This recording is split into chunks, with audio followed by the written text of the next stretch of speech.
Hey guys, Beast here, and we're heading out on a 3-week tour of sort of the West Coast. Another big loop through the western states. We're heading down to OverlandExpo. To get right to it, leaving Central Oregon here, I had to chuckle. I had a lady ask me if I was hot in my jacket and all my gear, and I was telling her, well, I have a really long way to go and I don't know what I'm going to get into. And sure enough, not 20 minutes south of Bend, Oregon, the clouds started getting nasty, started raining a little bit, and then this rain turned into hail. We're taking mostly dirt roads all the way down there. However, just the time of day that I left, I wanted to kind of get a jump through Bend, Oregon. It was going to go down closer to Lapine and then jump off into the woods. And as you can see, it was a pretty warm day, so I only have just my jacket there. It's the first gear Kathmandu jacket. And those pellets are stinging like crazy. So I was trying to hide behind the windscreen. You can see on the GoPro, it's really starting to come down here. And cars started pulling over. I mean, just the sky opened up and just poured down.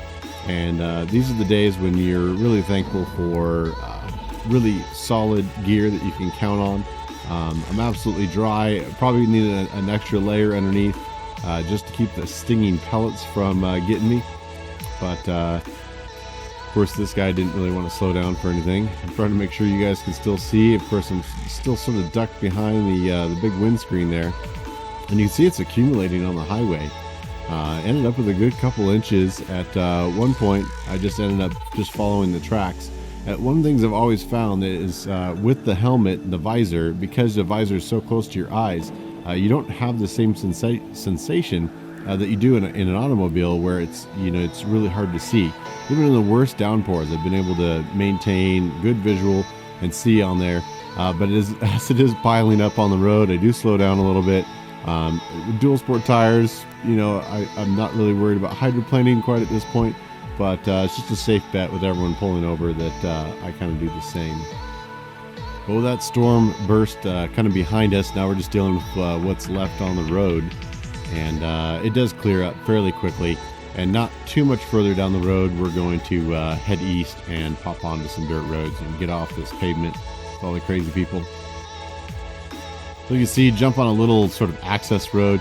If you look to your right, you can actually still see the highway. I was just tired of riding on the highway, so I jumped in this little sort of mini power line trail here, and we sort of headed southeast. We're heading towards the Summit Lake area. There's a couple sections of the Oregon Backcountry Discovery Route that I hit, and a few that I just connected through GPS. Lots of down trees this time of year. Slow going. I got turned around at several spots. But pretty good weather, actually. In this area, it was a little chilly, but once you're working on the pegs, it warms up pretty quickly. You just got to watch out for branches and for trees. The sort of cinder dirt combination was hooking up really well. Just a little bit of moisture and not too much. It wasn't muddy. So you got a nice hookup, and it wasn't too dusty, and I'm the only one out here, so not too worried about dust. Did find a couple little side trips, of course, like I always do. Wanted to see if I could get to the top of a couple buttes, and you end up having a pretty good view from up here.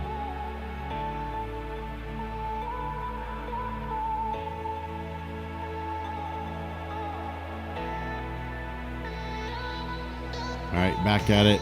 High speed, really good roads. Like I said, watch out for trees. And we're just going to continue south. Now, there was a couple little stretches where I did connect with highway just because of the downed trees. And then we got right back onto the off-road areas. But I found myself up just above 7,000 feet. Hey guys, Beast here. We're right about 6:30.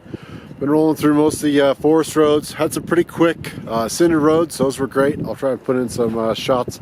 It was definitely getting a little bit colder, but at least the bugs were going away. And then I figured out why it was getting colder is when I looked on the GPS. I'm over 7,000 feet at this point, and a lot of the lakes up here are still thawing from winter. So I probably won't make it down to the valley. So it's going to be a little bit of a cold night tonight. Quick check of the map. Discovered there's a rim road, which is part of one of the BDR trails up here. That'll go from my upper elevation up here above Summer Lake down towards Paisley, I believe. And once I started rolling down this road, realized it's just kind of a muddy, weird mess. It looks like a gravel road, but you can see the tracks from the other car. You sink in 3 or 4 inches, and then the water follows that track. First, I had to stop, take a few pictures so that you guys can see what I'm doing. And then I got visited by a bunch of cows. Looked on the GPS, saw that I was just leaving the forest area into private land. So I found a small little road and then ducked off there for camp. All right, boys and girls, welcome to kind of above the ridge. See if I can pan you out here. System just creeping down. I decided to drop down the ridge instead of being up there in the snow.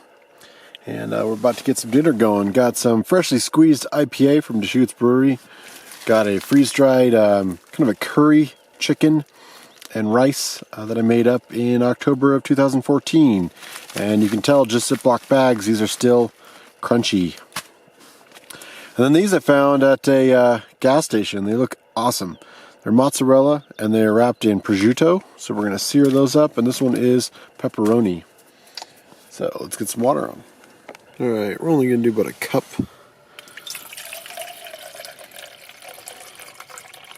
8 ounces.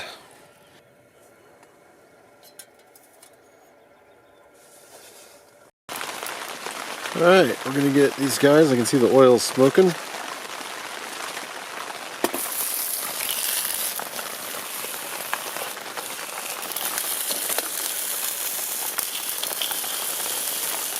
Well, I'm working very hard to test out the Mini. This is the one I put on the bike. It doesn't have much use. The black one at EDC has a lot more. You'll see that in tabletop. But I was just curious. I've never used this to open a beer. And yes, the Mini will still open beer. All right, our prosciutto and pepperoni seared up nicely. Got a worm rice curry that I'm going to dig into. Rain's letting up just a little bit.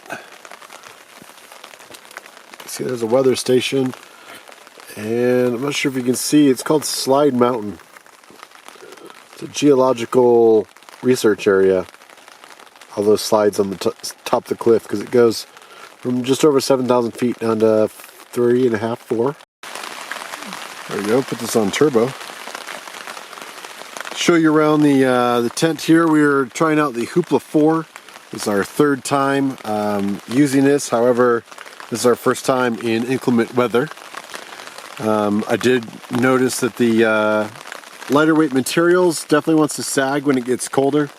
It's only about 40 degrees outside. I don't think it's going to snow tonight, but it's definitely a cold rain right now. I've got the vent propped open up there. And use every stake they give you. So you post out the corners, and then in between they'll give you some little yellow tabs back there. And if you don't, they will sag dramatically. Currently sitting on my sleeping pad on a little Tyvek sheet from Giant Loop, if you can hear me over the rain. I generally throw my jacket over my feet to keep my feet warm, since I'm using a lightweight bag. I try to keep my helmet off the dirt so it doesn't absorb the moisture. You see the rain pouring down in there. The ground hopefully shouldn't really make a river through here.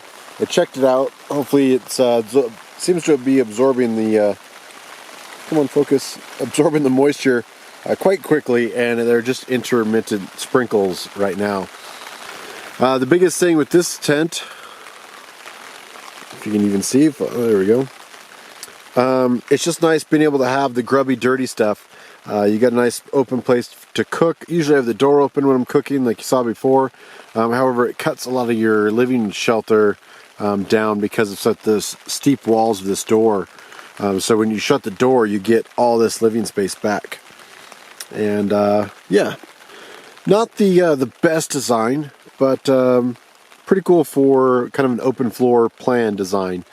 This hoop above me allows a lot more shoulder room and height instead of a standard TP design.